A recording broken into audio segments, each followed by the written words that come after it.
নমস্কাৰ দিব ওলাইছো এই মুহূৰ্তৰ ৱাৰ আপডেট। মধ্যপ্ৰাচ্যত বৃদ্ধি পাইছে যুদ্ধৰ দামামা আৰু চিৰিয়াত থকা আমেৰিকান সেনাৰ ঘাটিত ভয়ংকৰ আক্ৰমণ হিজবুল্লাহৰ। 5টাকৈ ৰকেটেৰে ভয়ংকৰ আক্ৰমণ হিজবুল্লাহৰ আৰু ইৰাকৰ প্ৰধানমন্ত্ৰী বাইডেনৰ বৈঠকৰ পাছতে এই আক্ৰমণ। ইৰাকত বাহৰ পতা হিজবুল্লাহে হঠাৎ আক্ৰমণ কৰে আমেৰিকান এয়াৰবেছত আৰু আমেৰিকাৰ তৰফৰ পৰা বৰ্তমানেও কৰা হোৱা নাই কোনো আনুষ্ঠানিক ঘোষণা। এই মুহূৰ্তৰ ৱাৰ আপডেট আমি জনাবলৈ যত্ন কৰি আছোঁ, কিয়নো পুনৰবাৰ মধ্যপ্ৰাচ্যত যুদ্ধৰ দামামা বৃদ্ধি পোৱা পৰিলক্ষিত হৈছে, কিয়নো এতিয়া হিজবুল্লাহে ভয়ংকৰ আক্ৰমণ কৰা পৰিলক্ষিত হৈছে। 5টাকৈ ৰকেট আক্ৰমণ কৰা পৰিলক্ষিত হৈছে আমেৰিকান সেনা চাউনীত আৰু আমেৰিকান সেনা চাউনীত আক্ৰমণ কৰাৰ পিছতেই দৰাচলতে এতিয়া প্ৰত্যুত্তৰ দিবলৈ সাজু হোৱা পৰিলক্ষিত হৈছে আমেৰিকা।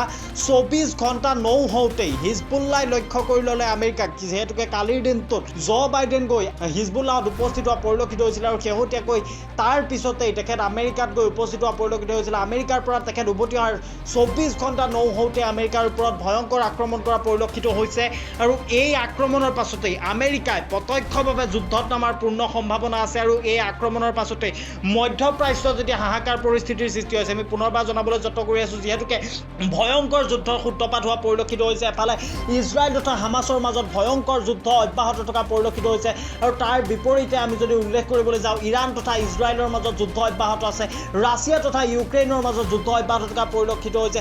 তাৰ মাজতে এইবাৰ হিজবুল্লাহে আমেৰিকান আমেৰিকাৰ ওপৰত এয়াৰ ষ্ট্ৰাইক কৰা পৰিলক্ষিত হৈছে। আমেৰিকাৰ বিমান সেনা চাউনীত ভয়ংকৰ আক্ৰমণ কৰা পৰিলক্ষিত হৈছে। আমি পুনৰবাৰ জনাবলৈ যত্ন কৰিছোঁ এই মুহূৰ্তৰ এক গুৰুত্বপূৰ্ণ খবৰ, কিয়নো মধ্যপ্ৰাচ্যত বৃদ্ধি পাইছে যুদ্ধৰ দামামা আৰু চিৰিয়াত থকা আমেৰিকান সেনাৰ ঘাটিত ভয়ংকৰ আক্ৰমণ হিজবুল্লাহৰ।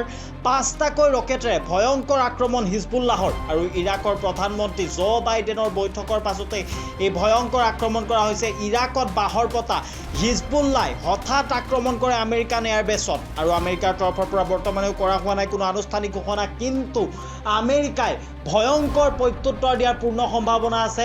প্ৰত্যক্ষভাৱে যুদ্ধত নামিব পাৰে আমেৰিকা।